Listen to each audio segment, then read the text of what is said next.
Hey there, welcome back to the final part of this week's episode of Leading Our Own Way. I hope you found inspiration in our guest journey this week.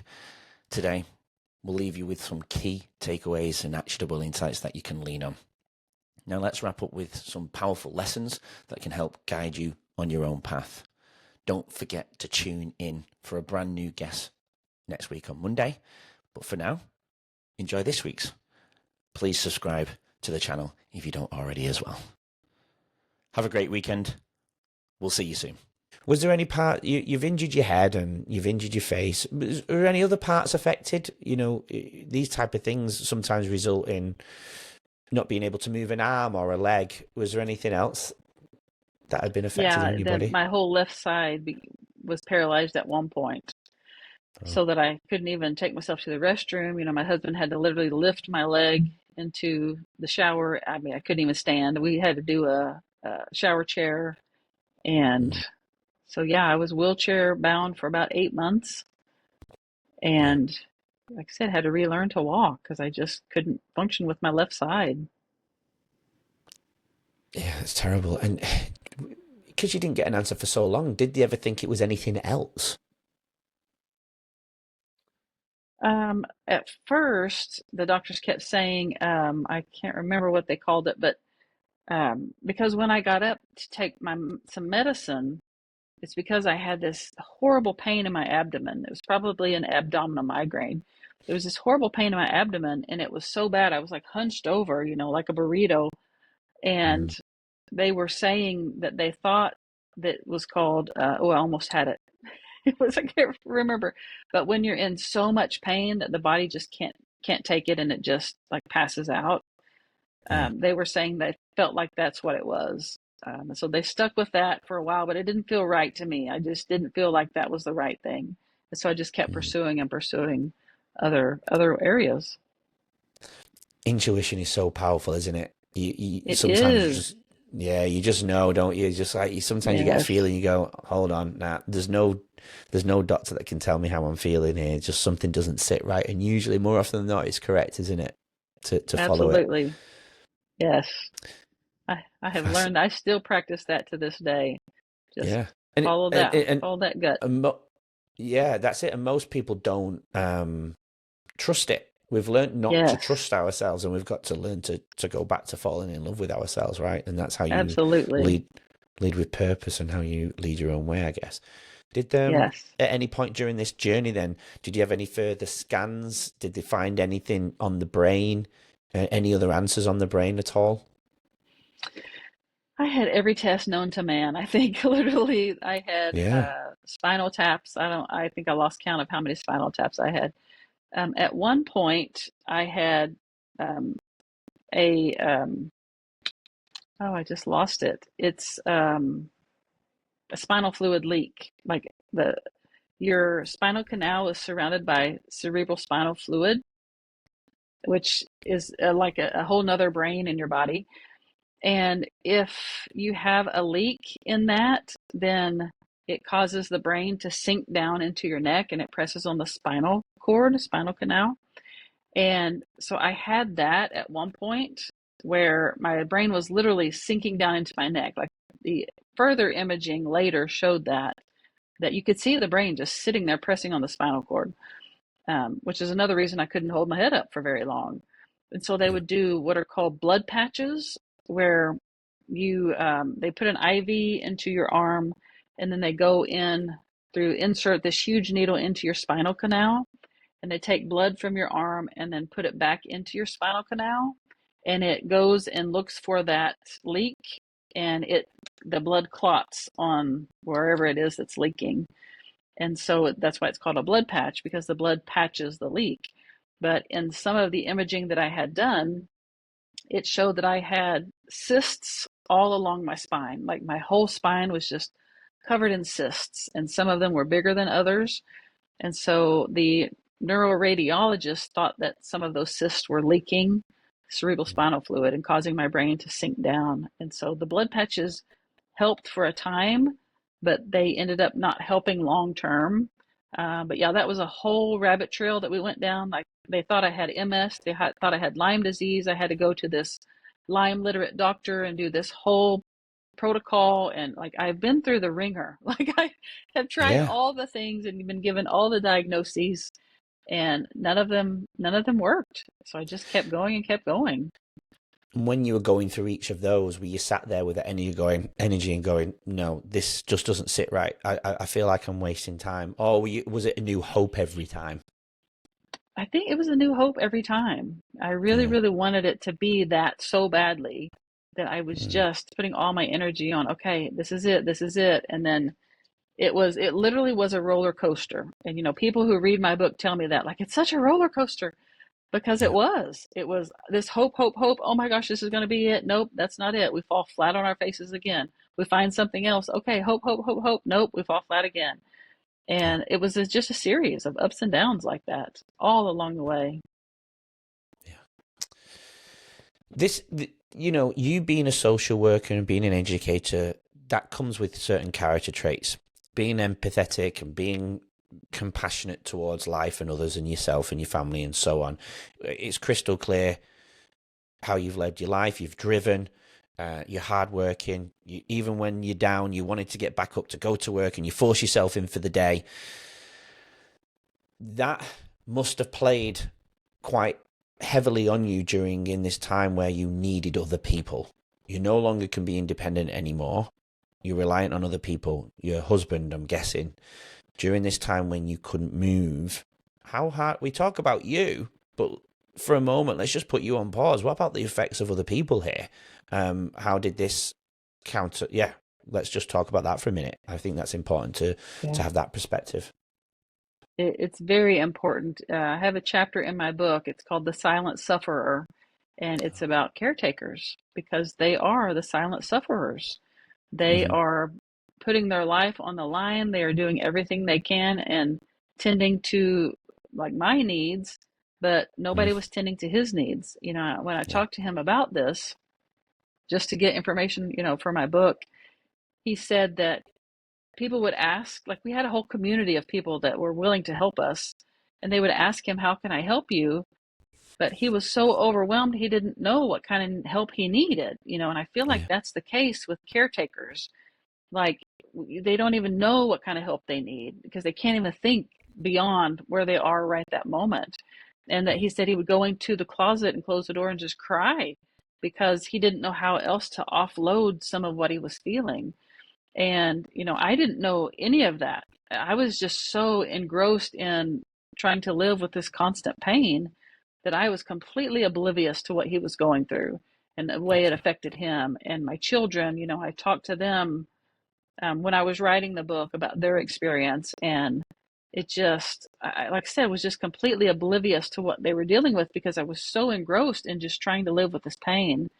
And so, yeah, it affected everything in our lives, but I had no clue until I started to get better and started to ask questions. Because your eldest was 9. What type of responses would your 9-year-old give? Well, I mean, I know they were older when you were writing it, but if they had to go back to being 9 years old and what their memories had, what sort of things would they say to you? Yeah, my daughter was a senior in high school, so she was probably 17 at the time of the accident. And she told me that she just Oh, felt sorry. completely lost. What's that? Oh, hold on a second. You said she was. I thought he was your middle child was 4. Oh no, that was your third But child, wasn't it? yeah, my little one was 4. Sorry. Yeah. Yeah. No, Carry on. that's Sorry, my okay. apologies. That's okay. And so like she and I did everything together. We were buddies. We went to concerts together. We went to all kinds of different events together. And then all of a sudden I was completely incapacitated. And so she said Yeah. she just felt completely lost and alone, like I had died. It felt like I had died. And she was Yeah. confused. And she said it was so unreal to her. She just pretended like it wasn't real. She just pretended like I was just on vacation or something. And I think that was her brain's way of just trying to make sense of it. But she really, really kind of lost her way at that point because she was so close to me and that I just pretty much disappeared. And so that was really, really hard for me to hear. Obviously she doesn't blame me and she knows I couldn't do anything about it. But just to know that that's what she was going through was just heart wrenching for me.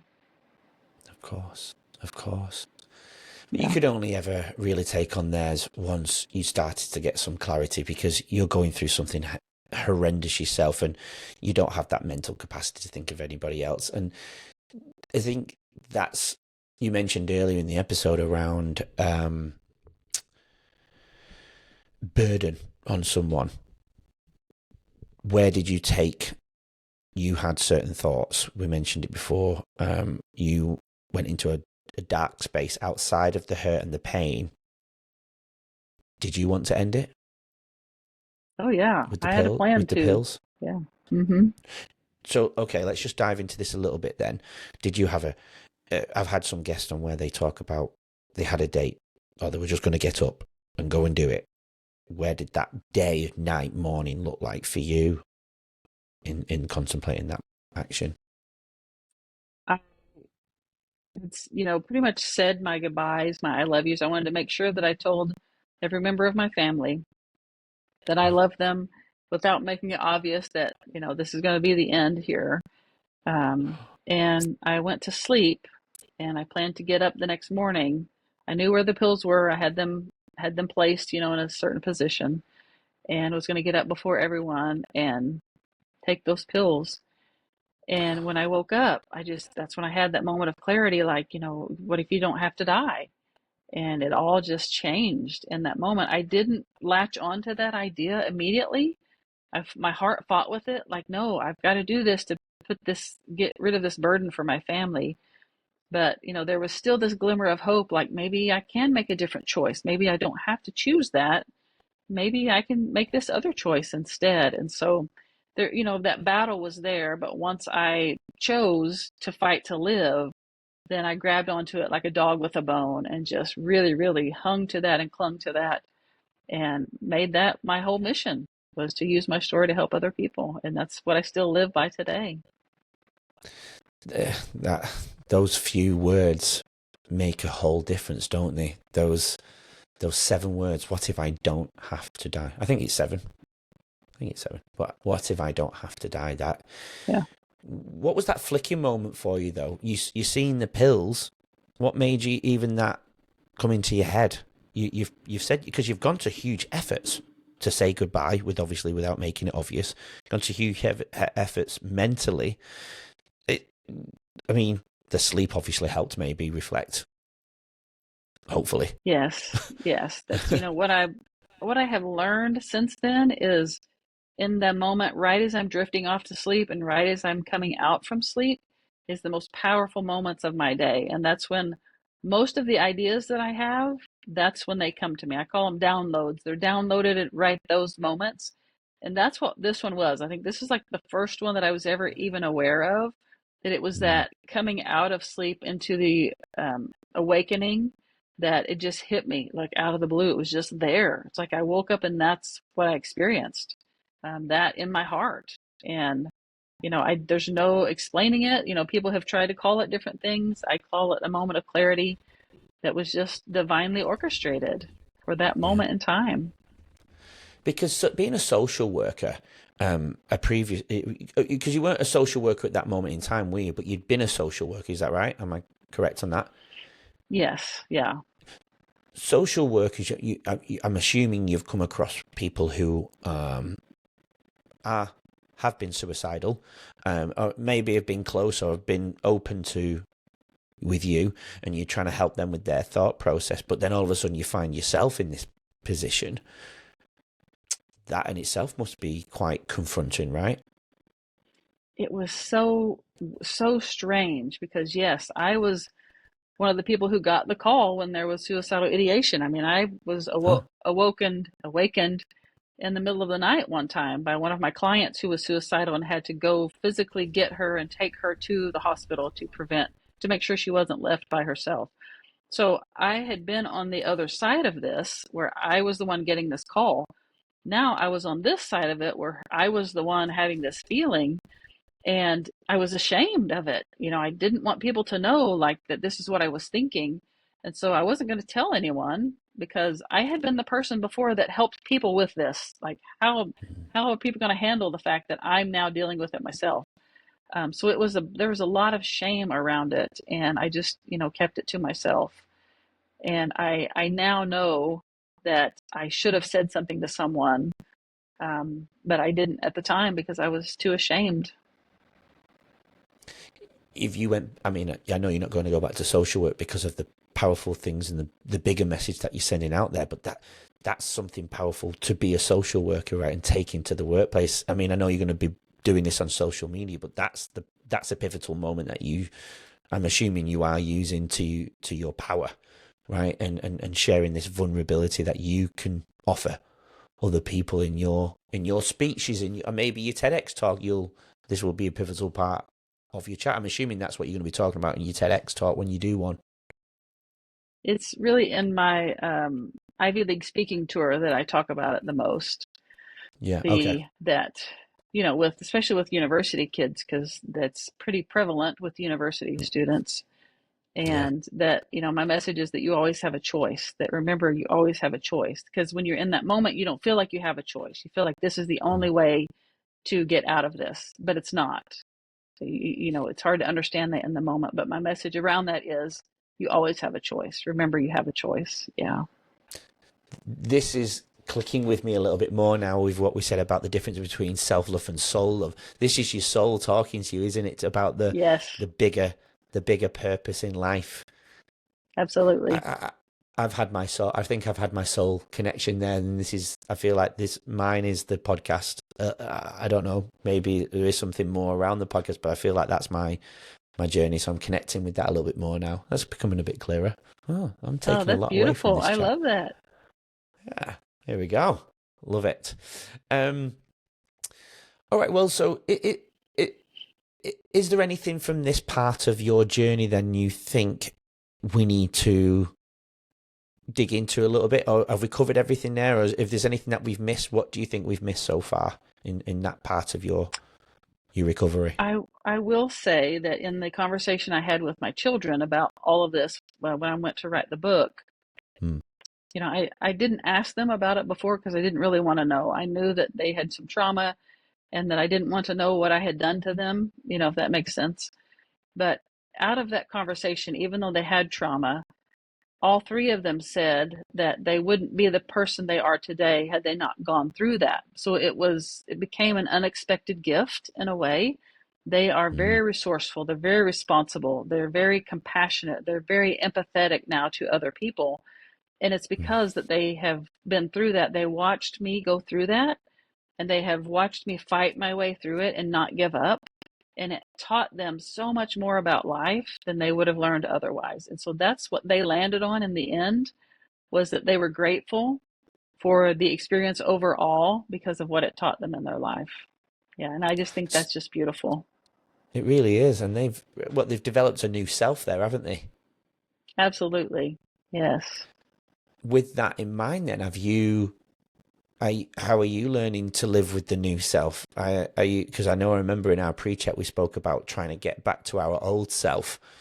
Are you still on that journey? Are you trying to get back to the old self, or are you accepting the new self? Oh no, I let my old self, I let her be buried. I buried her, and to allow my new self to surface. And I absolutely love this new version of myself. I feel like it's the person I was meant to be. I feel like I had to go through what I went through to get rid of that person that I was trained and taught to be, because I Mm, came here knowing who I was, but was taught to be someone else. And so I had to go through that to be able to put to rest that person I was taught to be, so that I could become this person that I'm meant to be. And I'm on the path that I was meant to be on, that I came here to be on. And it's a beautiful, wonderful, very peaceful existence. And it's just a beautiful thing when you connect with your soul and you know that you're living from your soul's purpose. And that's what I'm doing now. you really are. Yeah, it's incredible. You mentioned at the beginning of the episode about some amazing things that started to happen. Is there any other good things that started to happen that we might have not mentioned there at the beginning? Is there any more that we need to cover? The only thing I think is my second book that I'm working on right Mm, now. and I'm also working on a workbook and a journal and some other things to go along with the first book. And I have a book study that I can offer that I went through, and I actually read the book aloud with the raw emotion. I gave some background into what was happening at the time that is not shared in the book. And so I have those recordings that I can make available. And I'm working on an audio version of the book for Audible. Hmm. It's just very, very difficult because it's such an emotional thing that I can't get through it without crying. And Oh, so I'm really, really I'm working with the voice coach to help me keep my voice steady in those parts that are just really, really emotional. But I'm not there yet, but I'm working on it. good. I mean, I don't know how it all works with the audio side of the books, but for me, I would want to hear your rawness. Can we not have the rawness in these types of books? We can. And that's what everybody's saying. Even the voiceover actors that I work with, they're saying you need the rawness, but Mm, the coach, he works with Audible very closely, and if you can't understand the words, then Audible will reject it. And so it's like I can bring the rawness, but it has to be in a way where I can pronounce the words clearly enough so sure. that I Audible mean will that make accept it. So it's a fine line. Yeah. yeah, that makes sense. I feel like you Yeah. can still say emotions with words that are still clear, though. Not Yeah. say what emotions, display emotions in your voice. Yeah. Interesting. So I don't know if you said it, but what's the title of your new book? Sorry. I have not shared that publicly yet. So Oh, I know. we can't make a world exclusive on Leading Our Own Way, Amy. I mean, I guess we can. No, I'm not going to So, put you under that pressure. I have had a world premiere of a children's book that wasn't released months ahead, and they sent it to me. That Dr. Schaefer from Michigan, and I was able to do a world exclusive of that. So, oh, that's awesome. but I covered that in the pre-chat though. We haven't covered that together, so I kind of put you on the spot there. So I apologize. It's okay. No, I won't do that to you. So then, my next, well, coming towards the end then, my questions, my threefold questions that I tend to end the podcast with is future plans. Outside of the book, is there any other future plans for you? I really enjoy speaking, and so I am looking to do more public speaking. And obviously, I Nice. would love to do a TEDx talk at some Yes. point. And so I think that's my main goal right now is to focus on just speaking engagements in Beautiful. in places where they want to learn more about self-love versus soul love and finding my hero within. Yeah. And have you applied for the TEDx talk out of curiosity yet? I have. I've actually been interviewed by by an organizer who was interested in maybe having me on his stage, and my talk just didn't fall in line with their theme. Every stage has a different theme, and so my talk Oh. just wasn't in line with their theme. So we're getting there. What was their theme that you, can I ask? Because I'm trying to understand the process a little bit more before I, show my vulnerability and go down that road. Yeah. What was their theme? I Oh, wrote you it can't remember. down. Okay. That's all right. I can't. It was several weeks ago. I'm just struggling Um, to imagine why they wouldn't want your journey. I mean, I've been zoned well, in for 2 hours and I will tell you that TEDx talks are completely different. It's not a motivational type speech, and so it's not about my story. It has to have some kind of meat to it that has some kind of research behind it that has an idea that's not out there, that a big idea that hasn't been shared yet. And yeah, so that's the tricky part is coming up with the big idea and weaving my story into it. And my TEDx coach has been brilliant about that.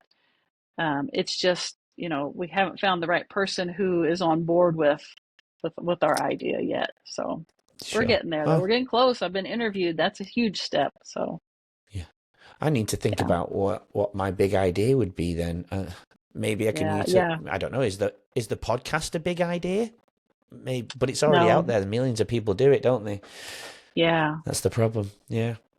I'll have to yeah. have a It has to rethink then. be a unique idea that you haven't shared anywhere.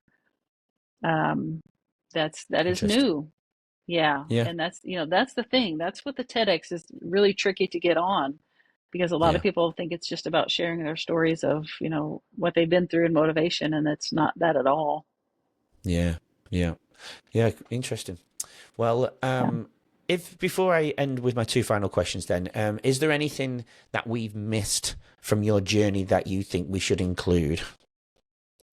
I do want to say that everyone has a power within them that's just waiting to be tapped into, that we overlook Mm, it, that our souls are speaking to us all the time, but we're either too busy to recognize it or we hear it and don't understand that's what it is. So it takes slowing down our lives, sitting in silence, and slowing our brains down to really be able to connect with our souls and be able to hear them speaking to us, listen and follow through on that. But the power is within every one of us. I am not special just because I'm able to do this. It's just something I figured out that everyone else is has the power to do as well.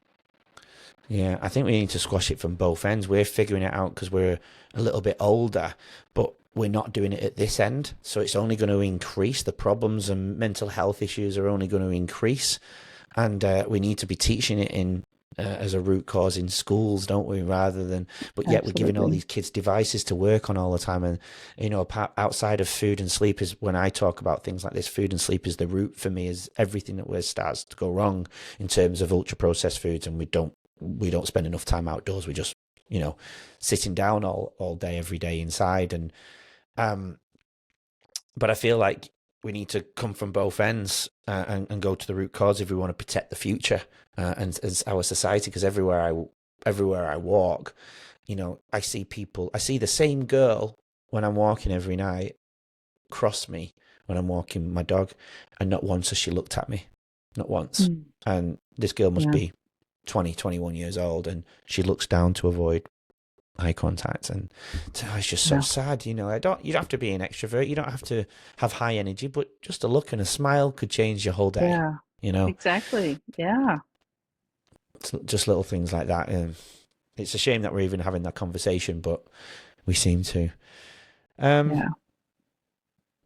Future plans, I've asked. I suppose it leads to my last question. The answer's already very clear, but I always ask the guest to put it into a simple line, and I think you've already got it, and you're going to nail it. But Amy, what do you think your purpose in life is? Oh my goodness. I think my purpose in life is to help others find their hero within, to learn the difference in self-love and soul love, and be able to live the life of your dreams. Love it. What a great way to end the show, Amy. To everybody else, please go and purchase the book. I will put everything in the show notes. And also go and subscribe to Polish the Mirror. I've got this little image here of the podcast as well. Is that the front? That's not the front cover to your podcast, is it? Or is it? It's not, but that's okay. But no, because I found this online, and it said polish the mirror. But I just thought it was Yes. a nice picture as well, so I wanted to show that. But Well, hopefully thank people can you. remember, and I'll put it in the show notes anyway, so people can go and subscribe, and we'll get the book going as well. I'm excited to get it on the shelf. I think it's going to be powerful to share, and if I can put it on display so it's there permanently for you, Amy, it'd be amazing. I Um, would love that. Thank you, Andrew. of course, Amy, I've learned so much from you today. You've got such a powerful journey, and it's just been incredible hearing your story firsthand. And I know a lot of people are going to get a lot of things from this episode. And if it's just that clarity of thought, of change to pursue their life of purpose, you're going to help a lot of people, Amy. You really, really are. So thank you for accepting my request to come on, Leading Our Own Way. I really appreciate it. Absolutely. I'm just truly honored. Thank you so much, Andrew. Anytime. Welcome back anytime. So maybe we need another episode when a little bit further down the track, once you've got your next book, and we can promote that as well, and maybe do a world exclusive then. There you go. I would love that. Beautiful, beautiful. Always a friend now, Amy. Always a friend. You won't be able to get rid of me. To everybody else, thank you for joining me on Leading Our Own Way. Thanks for joining me on my journey. Until next week with our new guest, have a great week, everyone. Take care. Bye for now. Thanks for listening and watching Leading Our Own Way. So we can stay together forever and share more incredible journeys, please subscribe to the channel. That way you won't miss next week's episode. And what that amazing guest has to offer to the world. Please support Leading Our Own Way, and we'll get you on next week's episode.